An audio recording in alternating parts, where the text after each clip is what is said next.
Conversa com meu povo. O tempo de Deus e o tempo humano. O tempo humano, no correr dos anos, é interpretado a partir de visões diferentes. Discussões de caráter filosófico se multiplicam e oferecem leituras dos acontecimentos e da história. Alguns acontecimentos são entendidos como fatídicos, inevitáveis. Outras pessoas podem entender o tempo e a história como luta incessante de classes, assim como tanta gente pretende interpretar tudo na chave da economia, enquanto pode acontecer de apenas deixar a vida correr sem tomar as rédeas da própria existência, perdendo o sentido de metas a serem alcançadas ou objetivos claros estabelecidos. Entretanto, interpretada de um jeito ou de outro, a história da humanidade caminha inexoravelmente pela sucessão dos séculos.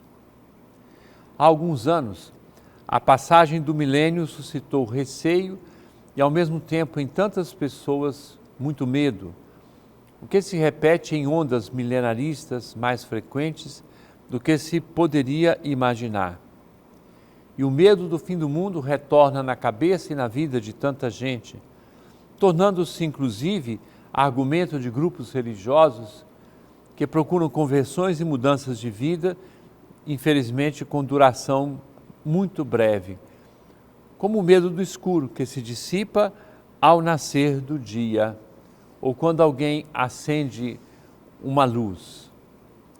Vale a pena recordar que o Senhor Jesus não anunciou datas para a sua vinda gloriosa, mas indicou a vigilância e a oração, para estarmos sempre prontos, pois não sabemos nem o dia, nem a hora. Os sinais do reino de Deus presente acontecem desde sempre, na graça do mistério pascal de Cristo, conduzindo-nos a uma conversão consistente, baseada na experiência de sua presença, a graça da salvação que vem com Ele e nele. Hoje é o primeiro, o único e último dia. Na realidade, Cristo ressuscitou dos mortos como primícias dos que morreram. Aqui é a palavra de São Paulo. Com efeito, por um homem veio a morte e é também por um homem que vem a ressurreição dos mortos. Como em Adão todos morrem, assim em Cristo todos serão vivificados. Cada qual, porém, na sua própria categoria. Como primícias, Cristo, depois os que pertencem a Cristo por ocasião de sua vinda. A seguir será o fim, quando ele entregar a realeza a seu Deus e Pai, depois de destruir todo o principado e toda autoridade e poder. Pois é preciso que ele reine, até que Deus ponha todos os seus inimigos debaixo de seus pés. O último inimigo a ser destruído é a morte. Com efeito, Deus pôs tudo debaixo de seus pés. Ora, quando ele disser tudo está submetido, isso evidentemente não inclui aquele que lhe submeteu todas as coisas. Mas quando tudo lhe estiver submetido, então o próprio Filho se submeterá àquele que lhe submeteu todas as coisas, para que Deus seja tudo em todos. Trata-se de viver cada momento presente, sem alarde nem alarmes, até que Deus seja tudo em todos. Na grande e santa vigília pascal, ao preparar o círio, a ser introduzido no início da liturgia, há expressões que iluminam nossa compreensão do tempo e da história. Cristo, ontem e hoje, princípio e fim, alfa e ômega, a Ele o tempo e a eternidade, a glória e o poder, pelos séculos sem fim. Por suas santas chagas gloriosas, o Cristo Senhor nos proteja e nos guarde. Amém. a luz de Cristo que ressuscita resplandecente, dissipe as trevas do nosso coração e nossa mente. Para nós cristãos, não só contamos os anos ao dizer que este é o ano de 2023 do nascimento de nosso Senhor Jesus Cristo, mas, na compreensão da vida, temos a certeza de que Ele é o Senhor do tempo e da história. Nele e por Ele todas as coisas foram feitas. Ele tem a chave do livro da vida, como ensina o Apocalipse. Em Cristo, passando com Ele da morte para a vida, nós entenderemos toda a nossa existência. E a luz aparece para todos os fatos e circunstâncias. À luz da palavra de Deus, poderemos entender também o seu modo de agir. O grande servo de Deus, Cardeal Vantuan, quando pregou um retiro à Cúria Romana, diante de São João Paulo II, teve a ousadia de dizer que seguia Jesus por causa dos defeitos de Jesus, que na verdade não são defeitos. Dentre eles, comentando o evangelho proclamado na igreja neste final de semana, diz que Jesus não entende nada de finanças nem de economia. Escreve ele: se Jesus fosse nomeado administrador de uma comunidade ou diretor de uma empresa, estas instituições fracassariam e decretariam falência. Como é possível alguém pagar o mesmo salário, seja para quem começa a trabalhar às 5 da tarde ou outro que trabalhou desde cedo? Trata-se de um descuido? Ou Jesus errou, fez as contas erradas? Não. Ele fez isso de propósito. Por quê? Explica. Não tenho o direito de fazer o que eu quero com o que é meu? Ou o teu olho é mau porque eu sou bom? O tempo de Deus é diferente. Não são poucos os casos que tive a graça de acompanhar de pessoas que nos últimos 5 minutos da vida nessa terra viveram um caminho de conversão cuja luta devemos enfrentar durante toda a vida. Tomemos consciência, o salário pago por Deus é medido pela misericórdia, gratuidade e perdão, superando as normas da economia ou as idas e vindas de tantos teóricos que procuram explicar a história e o tempo. Se nos rendemos à lógica de Deus, abrindo a Ele o nosso coração, certamente encontraremos depois as luzes necessárias, inclusive para mudar as leis da própria sociedade. Caríssimo irmão, caríssima irmã, permaneça conosco, daqui a pouco estamos de volta.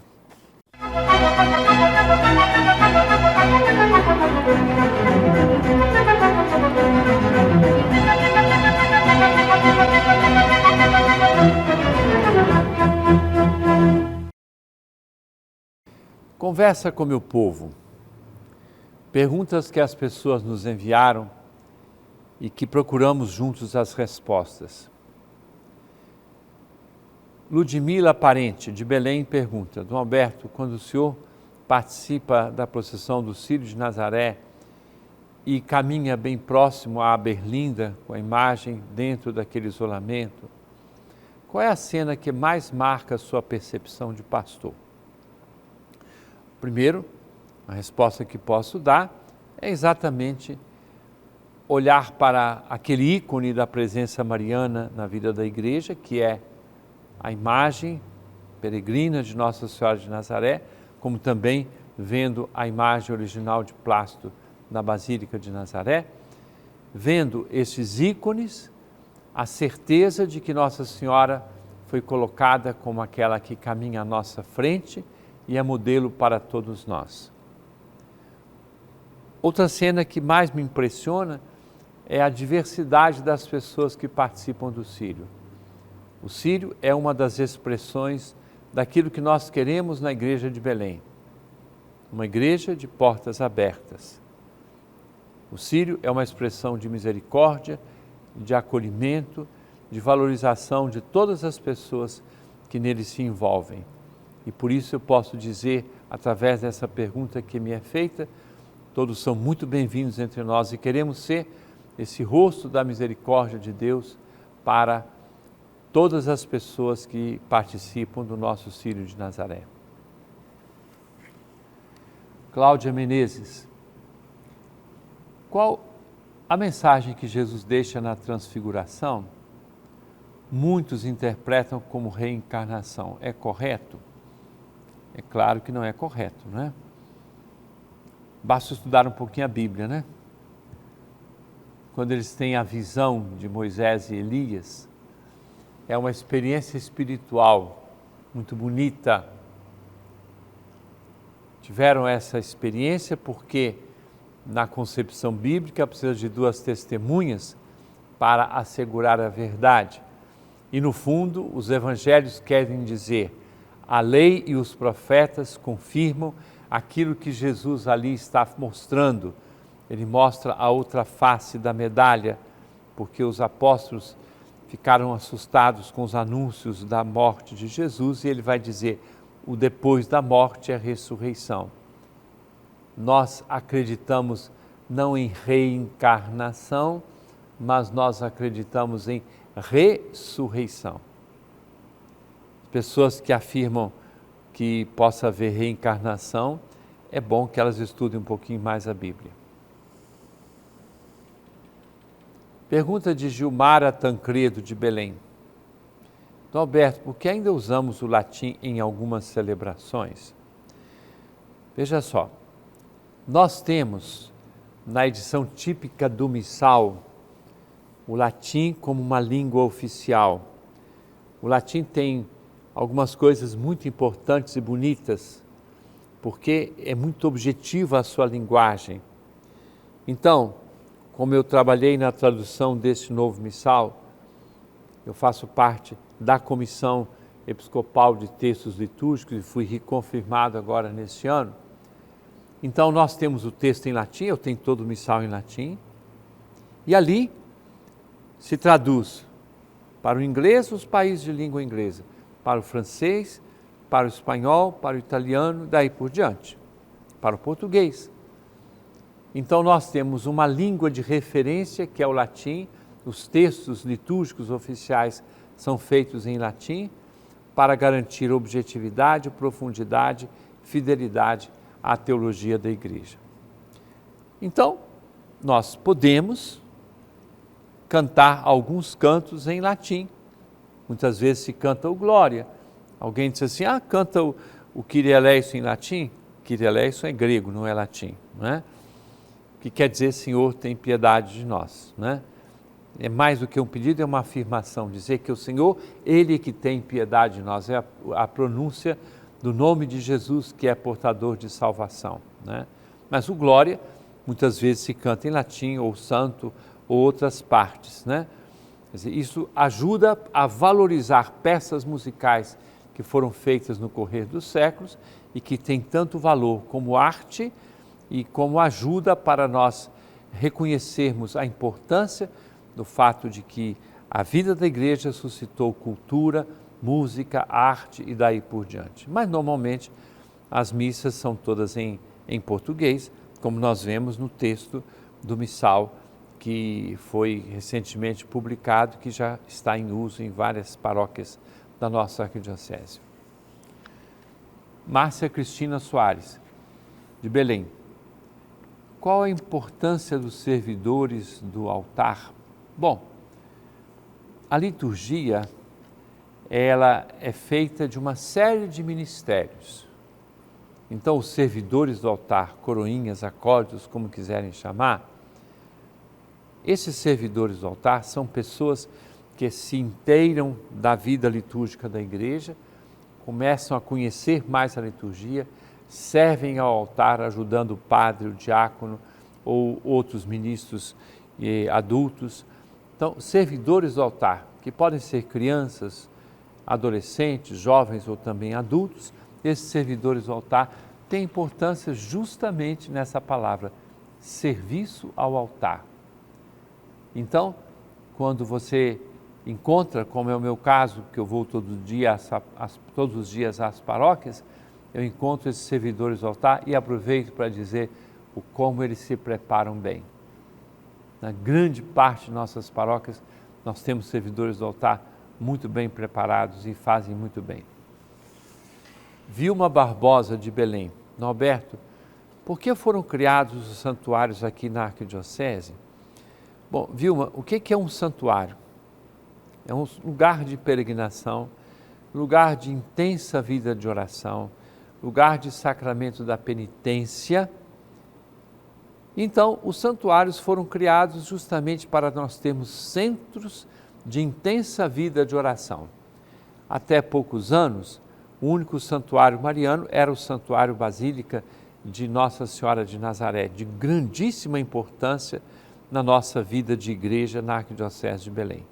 Depois nós criamos o Santuário de Nossa Senhora Aparecida, na paróquia Nossa Senhora Aparecida, aí na Pedreira.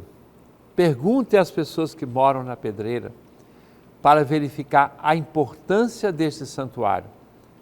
Ali nós temos pelo menos 2 celebrações da missa por dia, temos atendimento regular de confissões, temos pessoas que vêm de toda a Arquidiocese para a devoção a Nossa Senhora Aparecida, a própria devoção a Nossa Senhora Padroeira do Brasil, no título de Aparecida, cresceu imensamente através desse santuário.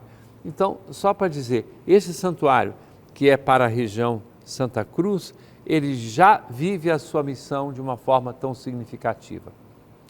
Há poucos dias eu conversava com o padre Lindomar, que é pároco de Santa Rita de Cássia e reitor do santuário Santa Rita de Cássia para Ananindeua. Ele me disse, Dom Alberto, a partir da criação do santuário, o número de pessoas que chegam ao santuário de Santa Rita, vindos de toda a Arquidiocese, de outros lugares do interior, é muito significativo. O que significa que quando o Conselho Presbiteral refletiu e aprovou num consenso, Conselho Episcopal, Conselho Presbiteral, todas as instâncias da Igreja valorizaram essa ideia da criação dos santuários, nós vemos o quanto isso cresceu de piedade, de devoção. Pensem no santuário de Nossa Senhora do Ó, em Mosqueiro. Agora nós temos o pároco, que é o reitor do santuário, tem 2 sacerdotes que são dedicados especialmente às celebrações das missas e às confissões. Teremos um 3º vigário paroquial que vai cuidar de uma possível nova área missionária que vamos criar em Mosqueiro. Então nós estamos ali com 4 sacerdotes e eles têm serviço todo dia, a semana inteira.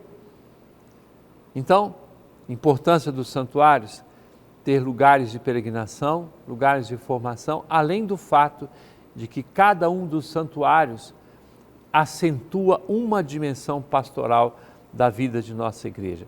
Eu penso que a proposta do Conselho Presbiteral, que foi amplamente aprovada, reconhecida e comprovada pela presença do povo de Deus na instalação dos santuários, eu tenho a certeza de que foi efetivamente uma inspiração vinda do alto, reconhecida e comprovada pelo apoio do povo de Deus.